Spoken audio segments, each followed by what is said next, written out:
Hi, I'm Sunshine Hillygus, Professor of Political Science and Public Policy and Director of the Initiative on Survey Methodology at SSRI.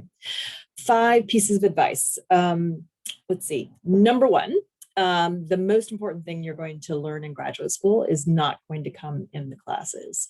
It's going to be from the experiences and professional development, the conference presentations and collaborations that happen outside of the classroom.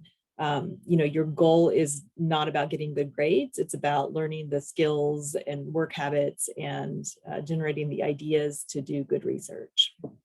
Number 2, one of my pieces of advice for my students is to carry around a notebook to jot down anytime you have a research idea. So from day 1 of graduate school, keep this with you, because one of the hardest things in graduate school is to come up with your dissertation project. And so, look at every seminar or talk as an opportunity to brainstorm for research ideas for yourself.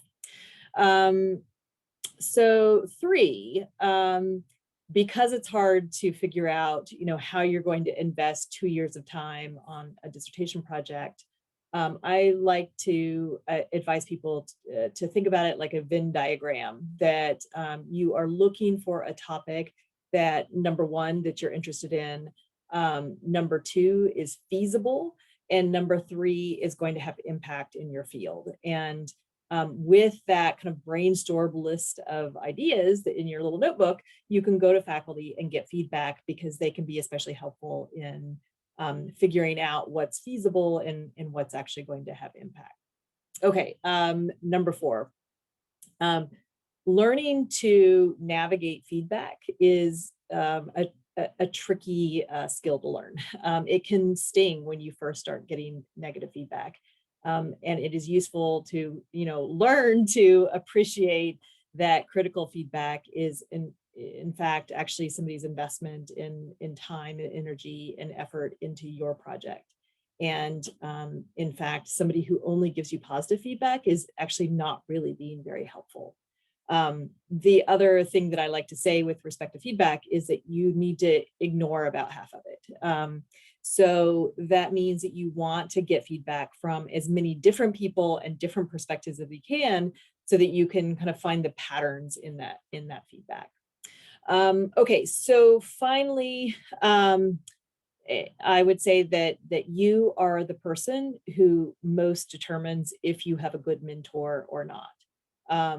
So in part because the most important thing you're going to learn in graduate school doesn't come in the classroom, it means that the experience of graduate school really depends on the way that you engage with faculty and other graduate students. And, you getting good mentorship requires sometimes that you nag and persist and, remind someone to give you feedback and ask questions.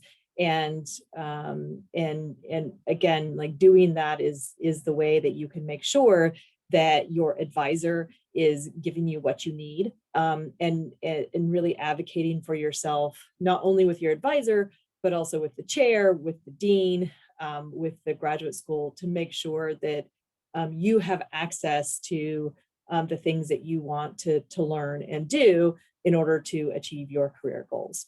That's it. Good luck.